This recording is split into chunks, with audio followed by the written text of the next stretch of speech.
Palawan Pay pala. Pinadali ang learning sa app series. Lesson 1. How to register. Nandyan pala kayo. Paano mag-register sa Palawan Pay? Madali lang pala. Eto, ituturo ko sa inyo. Pay attention lang, alright? Siyempre, download nyo muna ang Palawan Pay.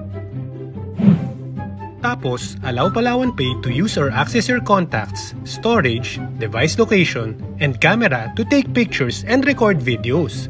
Importante yan! Ayan, welcome na kayo. Tap Register.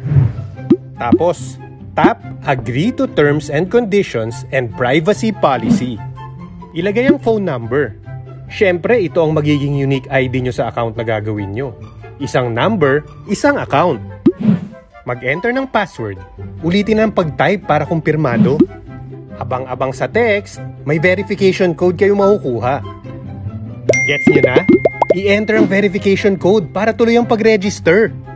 Ang code na ito ay para siguraduhin na hawak mo ang telepono at may access ka sa number na nire-register mo. Buti na insure, di ba? Enter personal information. Sagutan lahat bilang bahagi ng requirements ng Bangko Sentral ng Pilipinas. At para sure tayong legit ang account nyo. Tapos, click Next. Pa-selfie video ka naman. Sundan lang ang instructions. Mag-assign ng security question na ikaw lang ang may alam ng sagot. Atin natin lang to. Mag-isip ng 4-digit MPIN. Siguraduhin ikaw lang ang may alam nito. Kaya wag mong piliin ang mga numerong madaling hulaan. Ito ang susi mo tuwing gagamit ng app. Ayan, kumpleto na ang registration mo for the basic account. Upgrade account ba?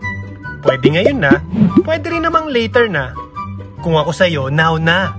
Sundin lang ang instructions at antayin ang approval para mas maraming benepisyong makuha. Ayun, ready ka nang mag-Palawan Pay. Sabi sa inyo, madali lang pala eh. Abangan ang iba pang guides at lessons dito sa Pala. Pinadali ang learning sa app series para maging pala gamit na rin kayo ng Palawan Pay.